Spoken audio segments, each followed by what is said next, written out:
এই মুহূর্তে সিলেট সদর উপজেলার সোভানীঘাটে আছেন রিপোর্টার আমিনুল ইসলাম এবং ফেনীর পরশুরামে আছেন সহকর্মী আতিয়া সজল। সরাসরি শুরুতে যাচ্ছে আমিনুলের কাছে। গেল কয়েকদিন ধরে সিলেটবাসীর দুর্ভোগের যেন শেষ নেই। যেসব এলাকায় এখনও পানি জমে আছে সেসব এলাকায় মানুষের চলাচলে যে ভোগান্তি, সেই ভোগান্তির চিত্র আমরা একটু দেখাতে চাই।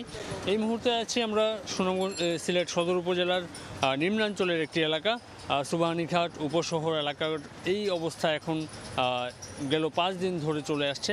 এই 5 দিনে আজকে গেল দিনের চেয়ে আজকে পানি কিছুটা বেড়েছে এবং সবচেয়ে উল্লেখযোগ্য ব্যাপার হচ্ছে বৃষ্টিপাত বন্ধ থাকায় পানিতে এই মুহূর্তে তীব্র দুর্গন্ধ। যেসব ড্রেনেজ লাইনের পানি উপরে উঠেছে সেসব এলাকাগুলোতে কিন্তু দেখা যাচ্ছে আবর্জনা ভেসে আছে। যেসব বাসা বাড়ি ডুবে আছে সেই বাসা বাড়িতে কিন্তু মানুষজন এই মুহূর্তে তাদের চলাচল বন্ধ রেখেছেন। অনেক জায়গাতে আমরা দেখেছি বাসা বাড়ি তালাবদ্ধ করে তারা অন্যত্র সরে গেছেন।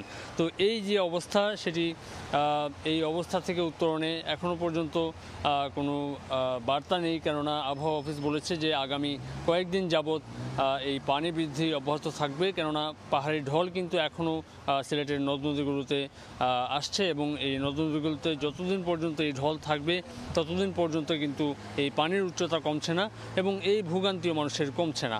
তো এই অবস্থার মধ্যে যেসব এলাকাতে কাঁচা ঘরবাড়ি রয়েছে তারা নিম্নাঞ্চল থেকে সরে আশ্রয়কেন্দ্রে গিয়েছেন এবং আশ্রয়কেন্দ্রগুলোতেও নানা ধরনের সমস্যার মধ্যে মানুষ বসবাস করছেন। যেসব ব্যবসা প্রতিষ্ঠান রয়েছে বেশিরভাগই আসলে আমরা দেখছি বন্ধ রয়েছে যে এলাকাগুলোতে পানি রয়েছে, এবং কিছু কিছু যেগুলো ছোট ছোট যারা ক্ষুদ্র ব্যবসায়ী তারা কিন্তু এই কষ্ট করে পানির মধ্যেই দোকান নিয়ে বসেছেন। এখানেই বেকিকিনি চলছে, মানুষজন আসছেন আর তাদের নিত্য প্রয়োজনীয় খাবার সংগ্রহ করছেন আবার ফিরে যাচ্ছেন। তো এই অবস্থার মধ্যে সিলেটের যেসব নিম্নাঞ্চলের মানুষ রয়েছেন সেই নিম্নাঞ্চলের মানুষের কিন্তু এই যে দুর্ভোগ, এই দুর্ভোগের মধ্যে তারা চেষ্টা করছেন যতটা সম্ভব নিজেদের এই নিত্য প্রয়োজন সেরে কোনো রকমে আসলে তারা তাদের এই দিন পার করছেন। তো এখন পর্যন্ত আসলে সিলেটের নিম্নাঞ্চলের বাসিন্দাদের অবস্থার চিত্র ছিল এই। আমরা এই মুহূর্তে একটু ফেনীতে চলে যেতে চাই। ফেনীতে আমাদের সহকর্মী সজল জানাবেন সেখানকার অবস্থা।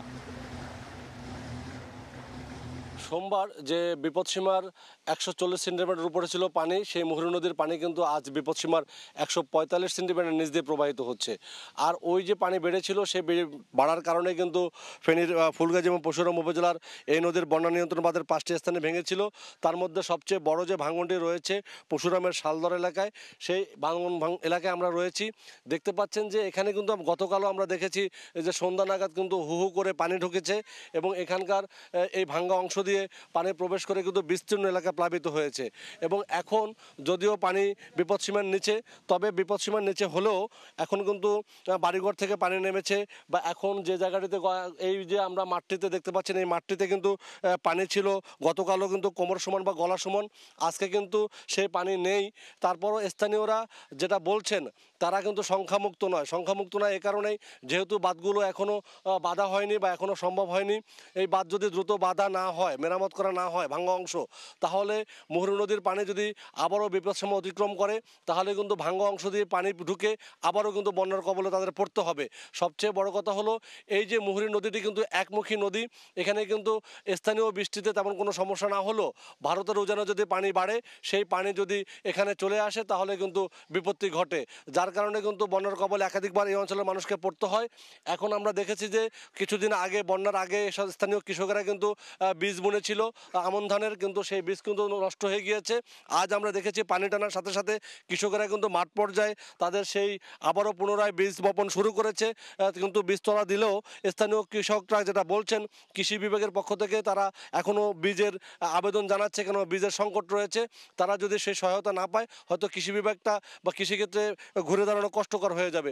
এবং সব মিলিয়ে কিন্তু আমরা দেখতে পাচ্ছি যে এই জায়গাটিতে আমরা যদি পানি উন্নয়ন বোর্ড যেটা বলছে যে তারা দ্রুত কাজ করবে, তবে স্থানীয়রা জানাচ্ছেন বা দাবি জানিয়েছে দ্রুত যদি এই সকল বাঁধ পুনরায় মেরামত করা না হয় তাহলে কিন্তু বৃষ্টি হলে অথবা ভারতের উজানে যদি পানি বাড়ে তাহলে কিন্তু আবারও কয়েক দফায় তাদের বন্যার আশঙ্কায় পড়ার সম্ভাবনা রয়েছে।